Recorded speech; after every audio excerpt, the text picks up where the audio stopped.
హేరోవేద hair oil మరియు కేకే తైలం వాడుతున్న మా కస్టమర్లకు మరియు వాడాలనుకుంటున్న మా కస్టమర్లకు కూడా నమస్కారం. దీనివల్ల సైడ్ ఎఫెక్ట్స్ ఉంటాయని చెప్పేసి కొద్దిమంది మాత్రం అడుగుతారు. ఎందుకంటే చాలామంది వాడిన వాళ్ళు ఎవరు కూడా సైడ్ ఎఫెక్ట్స్ ఫేస్ చేసిందంటూ ఏమీ లేదు. ఒక 10,000 మందిలోనో 20,000 మందిలోనో ఒక్కరికి కొంచెం జలుబు చేసే అవకాశం ఉంది. ఎందుకంటే ఈ బ్రెయిన్ ఈ ఎక్సెస్ హీట్ ఏదైతే ఇక్కడ ఫామ్ అయి ఉన్నదో ఆ ఎక్సెస్ హీట్ని తగ్గించినప్పుడు కొంచెంగా మెదడు చల్లబడుతుంది. అప్పుడు కొంచెం జలుబు చేసే అవకాశం ఉంటుంది. అది ఒక రోజు 2 రోజులు ఉంటుంది. అందరికీ ఉంటుంది. 10,000-20,000 మందిలో ఒకరికి మాత్రం ఉంటుందని గమనించండి. రెండవది కొద్ది మందిలో అది 10,000లో ఒక్కరికి చిన్న చిన్న చెమటకాయలాగా వస్తూ ఉంటాయి. వెంట్రుకలు ఊడిపోయిన తర్వాత ఆ పైన చర్మ రంధ్రాలు వివిధ కారణాల వల్ల కొన్ని మూసుకొని పోయి ఉంటూ ఉండవచ్చు. అవన్నీ బయటకు వచ్చే క్రమంలో ఆ మూసుకుపోయిన చర్మాన్ని బయటికి తోసుకొచ్చే క్రమంలో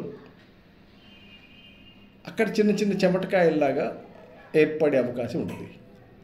అది టెంపరీగానే వస్తాయి. ఒక 5 రోజులు 6 రోజులు ఉంటాయి. ఈ చిన్న చిన్న చెమట పొక్కులు వచ్చినప్పుడు బాగా రుద్దకుండా స్మూత్గా మసాజ్ చేయండి. మామూలుగానే స్మూత్గా చేయమని చెప్తాం. 4-5 మినిట్స్ వెరీ స్మూత్గా. చెమటకాయలు ఉన్నాయని చెప్పేసి బాగా గట్టి అది పగిలిపోతాయి. పగిలిపోయిన తర్వాత కూడా మీరు ఆయిల్తో రాశారనుకోండి మంట పుట్టుద్ది. సార్ నాకు చెమటకాయలు వచ్చింది. చెమటకాయలు రావడం మంచిదే. ఆయిల్ తనకు తాను పనిచేసే క్రమంలో కొన్ని యాక్షన్స్ జరుగుతూ ఉంటాయి. అందరిలో జరగవు మళ్ళీ ఈ యాక్షన్స్. అందరిలో చర్మరద్దలు పెద్దగా మూసుకుపోవు.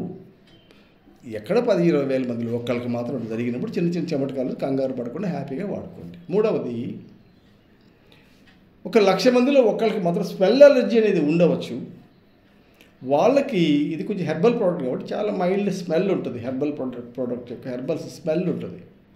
ఆ స్మెల్ పడక తలనొప్పి రావచ్చు. స్మెల్ పడక తలనొప్పి రావడము మరియు అతివేడి ఉండి అతివేడి తగ్గుతున్నప్పుడు కూడా హెడేక్ వచ్చే అవకాశం ఉంటుంది. హెడేక్ వచ్చినప్పుడు ఏదో పెద్ద ప్రమాదం జరిగిందని ఏమీ భావించకండి. అది వస్తే కొంతమందిలో మంచిదే.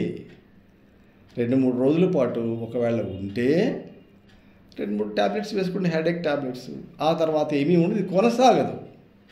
ఇంతకు మించి పెద్దగా బ్యాడ్ సైడ్ ఎఫెక్ట్స్ ఏమీ ఉండవు. కాబట్టి దయవుంచి గమనించండి. Thank you.